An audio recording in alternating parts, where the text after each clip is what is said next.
Hello, good people of the internet. My name is Nancy, I go by Fathom, and this is a compendium of music that I found over 2021 that I fell in love with. It's not necessarily in chronological order or a ranked order, and it even didn't necessarily come out in 2021. It's just stuff that I found and I loved, so I'm hopeful that you'll find something that you love as well. And if you do, please remember to support the artists. Wherever possible, I've included links below to their Bandcamps, to their merch pages. So yeah, I'm going to sit here and I'm going to talk about some music that I love, and I'm going to get stuck in.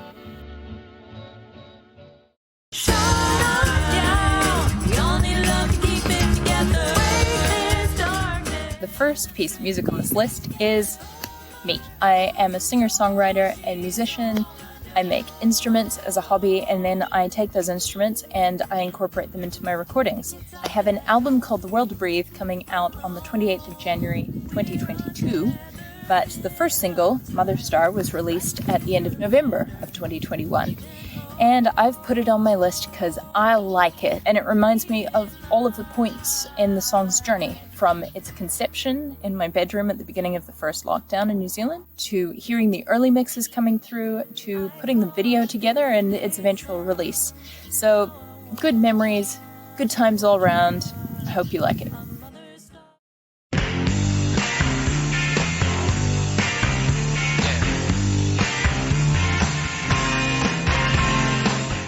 Number 2 on my list is Jason Faulkner, who was an ex-member of the Greys and Jellyfish, both 90s bands, and both of those bands put out albums that I also love. I listened to his 1996 debut album, Presents Author Unknown, every morning for all of January and February of 2021 while I ate my breakfast. This album is no duds, and I highly recommend it. This track in particular is one that has fantastic hooks. I also really appreciate the way that it feels like he's trying to offset the romance of the lyrics of the song by singing as petulantly as possible.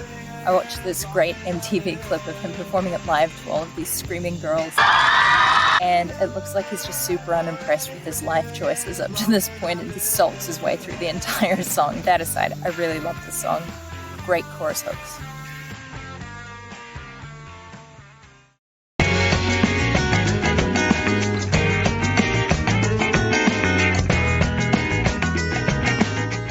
Third song on the list is Small Victories by the Lemon Twigs. The Lemon Twigs are a glam rock group that's fronted by a couple of brothers who were born just before the turn of this century. They sound like Supertramp and Big Star, and they cite Todd Rundgren as inspiration. The album that I pulled this track from is called Go to School. It came out a couple of years back, and it's a concept album that features a bizarre storyline about a chimpanzee. And if my arithmetic is correct, both brothers were approximately 20 years old when it came out. So they are silly talented and they're stupid young. I also really love a song that changes feel partway through the song, and I'm a real sucker for a vaudevillian break. Check out this one if that's what you're into as well.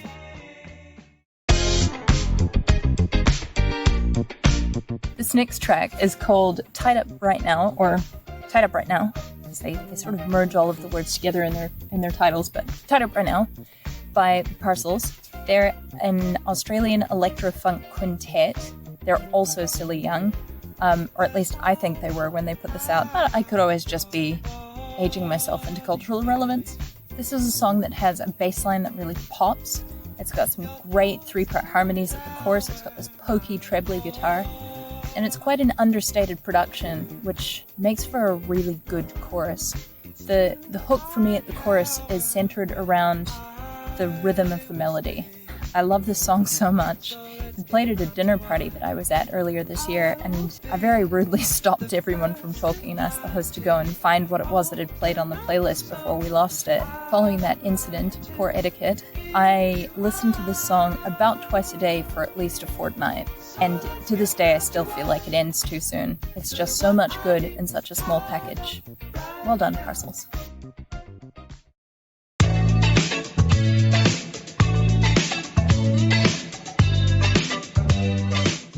Track 5 is So Bad by Young Gun Silver Fox. That's not to say the song is so bad, the song is titled so bad. This track, this album, this band is like a love child between Michael McDonald and the Eagles.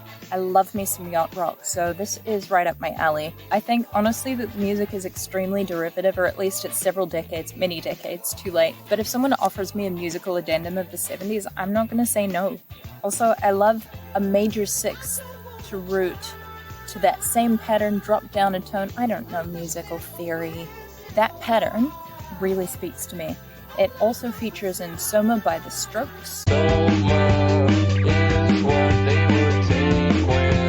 Right Back by Maxine Nightingale, Alright, and it's coming on. We gotta get right back to where we started from. and the bridge of Working My Way Back to You by The Spinners. Sorry for acting that way. I'm really sorry. Ooh, little girl. If you can think of any that I've missed, please let me know in the comments. That's what YouTubers say, right? I'm on YouTube. I can do this.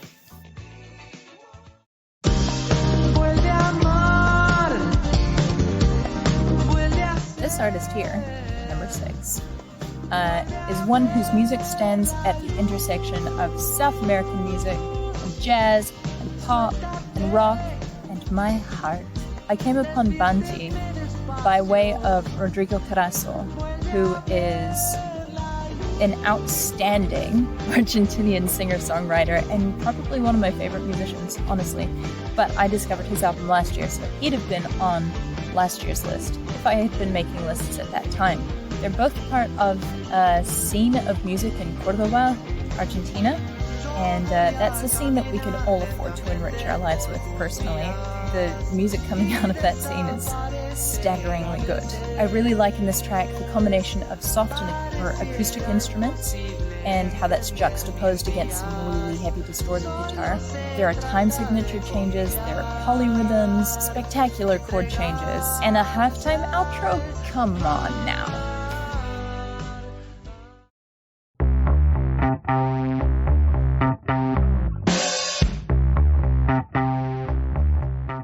Well, hey, we're up to number 7. Number 7 is Field Music. They're an English art rock band that started in 2004 and they are still going strong. I think that the production on this track is outstanding. There are many elements to that production, but it never feels like they're competing with each other. They've done a fantastic video, probably one of my favorite music videos I've seen this year, in which they break down all of those different production elements right down to the chords, so highly recommend that you check out the video. I actually found this album. What's the name of the album? I've forgotten the name of the album, but it'll be in the description. It came out this year. It's got a very jerky stop-start kind of feel to it, and I can hear a lot of that in some of the tracks that I've written over the last year. I've been working on a second album. Yes, I can definitely hear all of the Field Music that I've been listening to coming through in my own writing. So, thanks, Field Music.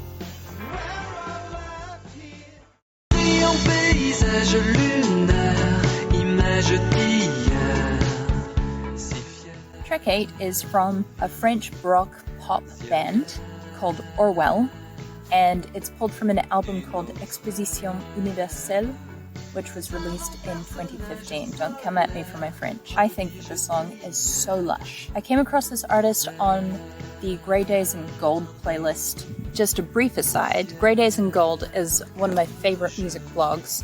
It's put together by a man named Mark. I've forgotten his surname. I've linked to it in the description, and I can highly recommend it. It's a playlist of songs that exist at the juncture of melody and melancholy. So it's beautiful, lush, melodic, not too heavy songs. And I've found some of my favorite artists through this music blog. So thanks to Mark from Grey Days in Gold for all of your hard work. I especially enjoy the slightly dissonant harmonies that come through at the very end of the song. Whenever I listen to it, it reminds me a lot of collaging, because I got really into collaging this year, and I used to cut up paper and glue it to other paper while listening to this album. Fond memories of collage.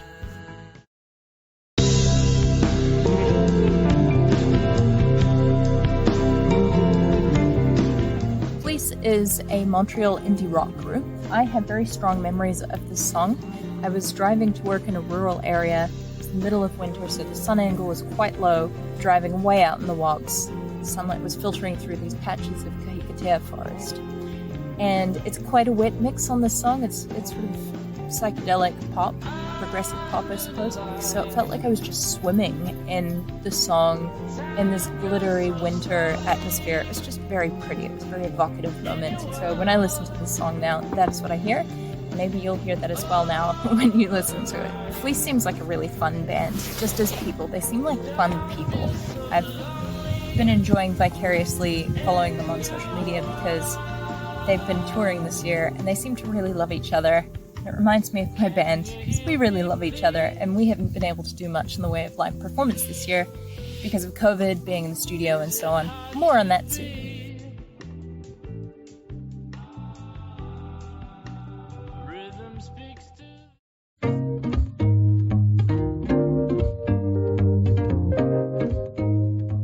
Number 10, Ani DeFranco. She is an iconic and extremely prolific singer-songwriter whose influences are broad and very difficult to categorize. In a lot of ways, I feel like Ani taught me how to play acoustic guitar, or at the very least, she taught me that the tensile strength of my guitar strings is way higher than I ever could have thought. Now, if I'm being perfectly honest, I do miss the searingly clever lyrics that were prevalent in her music from the 90s and early 2000s. But I am getting a lot out of her more complex orchestration instrumentation choices. This track in particular has what sounds like some very pretty flutes, electric keys, and a top-notch use of the triangle. Also, she emphasizes the word fathom in a very interesting way, which I always find a little exciting. Although, to be fair, it's nested inside the word unfathomably, but she does emphasize it, so I feel personally called out. I realized recently that her singing voice, as well as being immediately recognizable and very unique, it's pretty much always exactly in tune. I don't think that she ever misses a note. Quite impressive.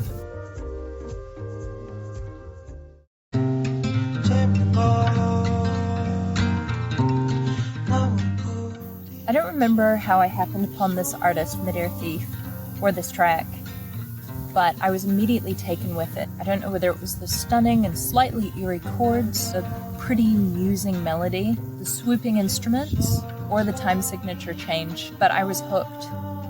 And the only problem was that I couldn't find him anywhere. When I found the music, all of the titles and everything on Spotify were in Korean, and I couldn't copy and paste it, so I ended up having to take a screenshot of the album cover and then reverse image search it through Google, and that is how I happened upon his English name, which meant that I could look for more of his music in the future, and the rest of the album. This artist isn't on any social media platforms. I don't even know if he has a website, and I respect that. It did make him very difficult to find, but I've found him, so you don't have to go looking.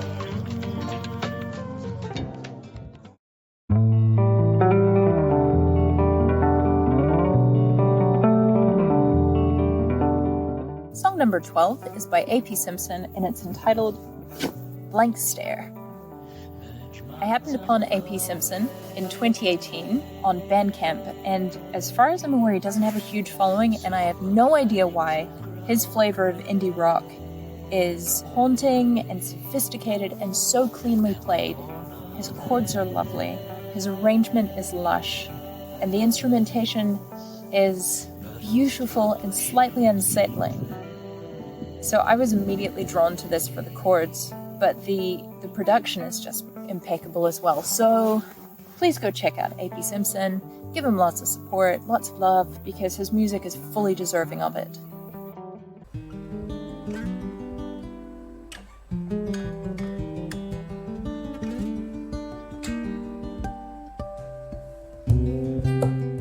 Well, hey, this is the bit where I get to talk about me some more, but slightly different. Me, but different. This song is by my band, Tweed. I'm also in a band. Because Tweed is my band, the songwriting is obviously very similar, but the instrumentation is quite different from what I do with Fathom. There's a mandolin player and a cajon player, so we're a trio. We skew more towards folk, and there's more of an emphasis on harmony. The track is called Undertow. It's a medley, actually, between Undertow and Mamiwata. This EP was recorded at the end of 2019, but it was slightly delayed in coming out because of all of the COVID. It was at a period where I was taking a lot of inspiration in my writing from myths and legends, but I hadn't actually looked too much to my sort of Afro-Caribbean heritage. It's a lovely experience finding a mythology that aligned with my ethnic background. So this is one of my favorite songs on the EP, so give that a listen. Please and thank you.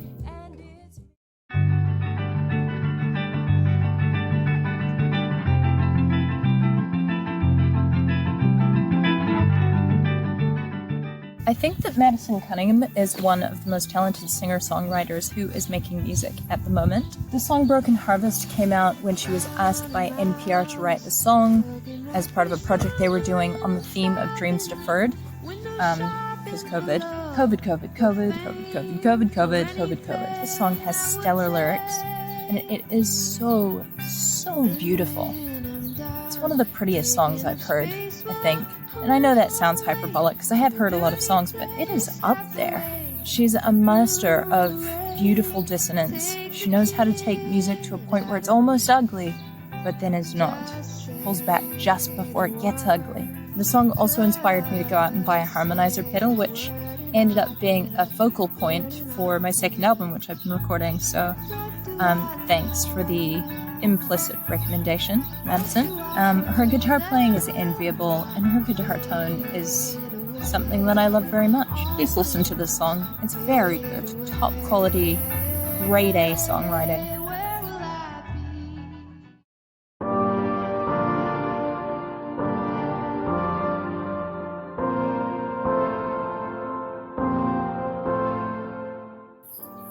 I'm still not sure whether I'm serious about having this track on this list.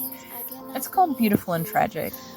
It is the title track of an EP that Adam Neely and Ben Levin did this year. They're both YouTubers. Adam Neely is a YouTube music educator. Ben Levin is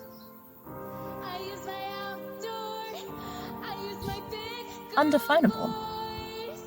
The song is the result of a project that they undertook together, which was an experiment in forced creativity and a fundraiser in which they had to complete an album in 24 hours. There's something about watching an album produced from infancy to completion before your very eyes that really endears you to it, and perhaps means that you end up listening to a style of music that you wouldn't necessarily listen to normally. I enjoyed it so much that I watched the entire 40-minute video on YouTube twice in 2 days, and I can recommend that you do the same. They have great chemistry, and they both have an abundance of talent. You can see that they're having a lot of fun doing it. So this is the title track, and it's absurd and very catchy. I had this song stuck in my head full time for a good fortnight after I heard it for the first time.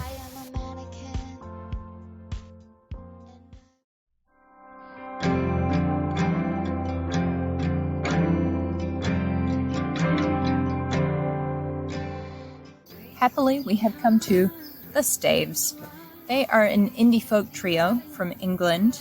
They are sisters, and they wrote the book on vocal harmony. I love the Staves. I was very much looking forward to this album coming out this year. The album is called Good Woman, and I enjoyed it. Truthfully, I preferred the production on their previous album.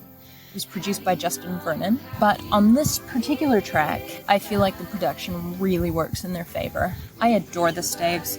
Theirs is one of the best concerts I've ever been to. The previous album, If I Was, got me through some very difficult times.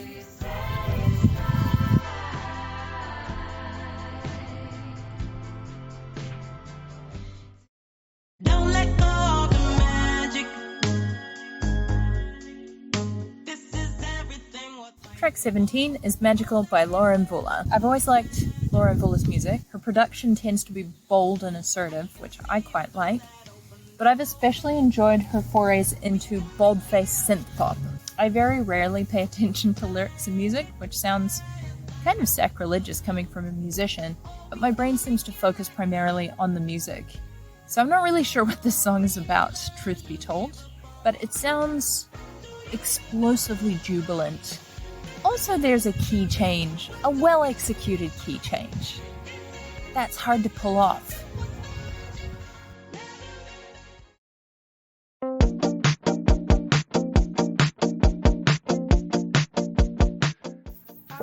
I put Parcels on my list twice.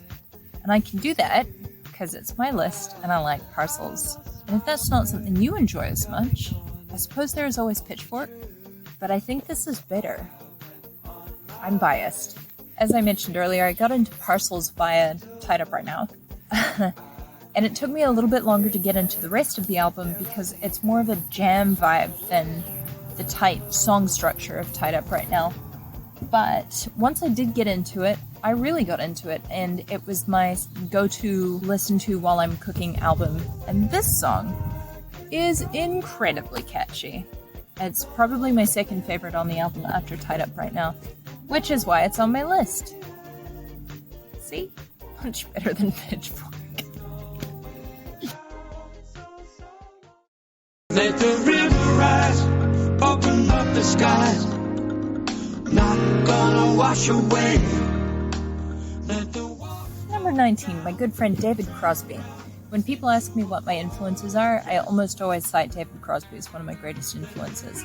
I like his weird chords, I like the way that he structures his songs, I like his guitar playing. And in this song, River Rise, it has got some cheesy chords in it, but I'm digging it. The explosive chorus in this song gets me every time. Also, how does he sound at nearly 80? Exactly the same as he did when he's 25. Nobody else does. How is that fair? So glad he's still going strong. This man has had an incredible final act. Hopefully this isn't his actual final act. I think he has another album coming out soon, and I'm very much looking forward to it. I really love how he sings the vocals on Not Today. Also, there's bonus Michael McDonald, and what is not to love about a bit more Michael McDonald?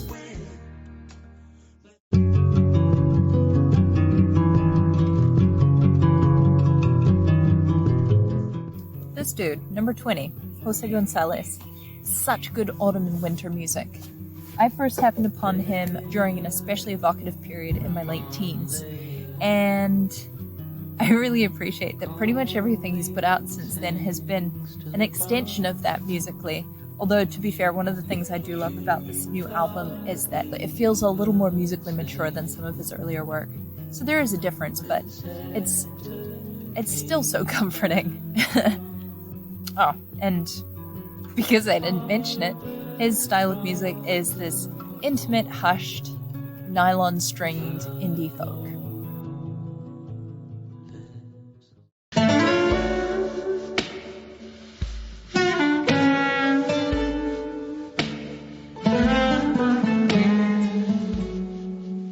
Becca Stevens is a heavily jazz-inflected singer-songwriter, and I love pretty much everything she does musically. She's very generous with her talents, and in this particular case, she did an album with the Secret Trio.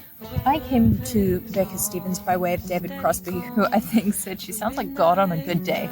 And during the aforementioned difficult time, I was visiting my sister in London, and Becca Stevens happened to be playing around the corner from where she was living. So we, at the last minute, decided to go, and I'm so glad I did because it was a real highlight of that period for me. The arrangements of these songs, I think, are probably a little unusual to ears that are trained to listen to conventional instrumentation, but I find the songs enchanting, and her melodies have really inspired me to incorporate more unpredictable chromatic lines and melody lines generally in my songwriting. She really is a master songwriter.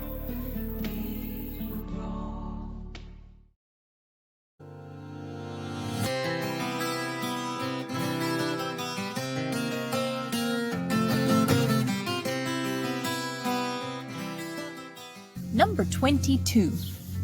Novelty Island is an artist who wears his Beatles heritage on his sleeve, but his music is in no way a knockoff. The track is off an album that he released this year called How Are You Coping With the Century? It's one of those rare albums that doesn't have a bad track on it. There are no duds. In Auckland, we went into a lockdown that lasted from the end of winter through to the beginning of summer. And I listened to this album while I ate my lunch on the porch coming into summer. So it has that late spring, early summer feel for me. It feels like a happy album. And I'm an enormous Beatles fan, so there was really nothing that I didn't like about this album. A+.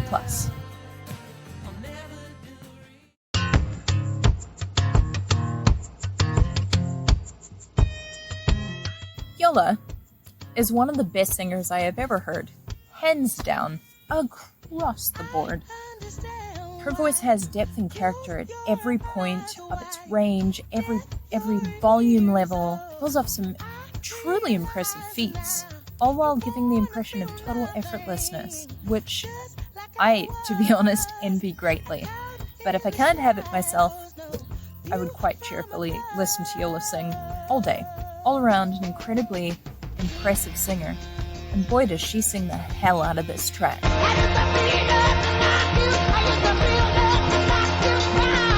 First time I heard it, my jaw dropped, and when there was nowhere left for my jaw to drop, my eyes bugged out of my head. Just incredible. This whole album is spectacular, but this track genuinely stuns me every time. Said you waiting on me to change.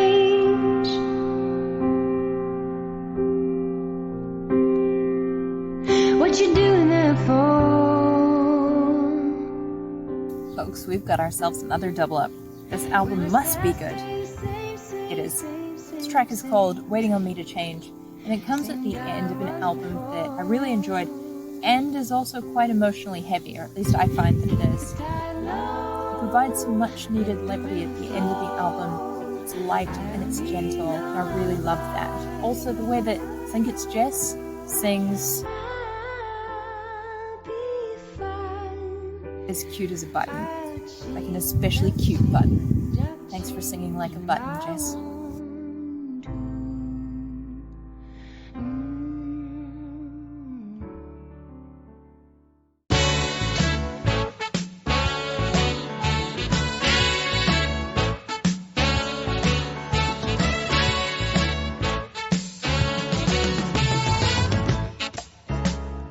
We're at the end. Rickie Lee Jones is best known for her track, I think she's best known for her track Chucky's in Love. Not Chucky, Chuck-E. I actually discovered this album during a lockdown last year, but I was clearly not ready for it, and so I'm really glad that it re-entered my life in spring of this year, because I think it's probably my favorite album that I've listened to in all of 2021. Oh, how destructive. It got a lot of rare during that last lockdown. I got into this stupid little video game which involved me gliding around these brightly colored floating rock formations. And I would listen to this album while I was doing that. My little afternoon routine of serenely gliding through neon fantasy-scapes to a soundtrack of early 80s jazz pop made for some A-grade escapism at a time where I most needed to be escaping my reality. So I really appreciate that, Rickie Lee. I wish that there were 10 other albums like this. This is the kind of album that you listen to and then you spend the next 3 months trying to find something to take its place when you know it too well. I don't know if other people do that. I do that. This is the number one. I know I said it wasn't ranked, but there's this one and then there was 2 through 25. This is number 1. And this track, Pirates, is the title track. It's not my favorite track on the album, but my favorite track is already on a different playlist. My favorite track is called Livin' It Up. But Pirates has this very jaunty, jolly saxophone riff at the top of the track, and that makes it for me. This is the work of an artist who really knows how to place her plot twists. The album is packed with them, and it's in turns funky, poignant, coy, and aggressive. It also wins my vote for Best Hidden Swear, and this one is a doozy. This was definitely the best album of my year.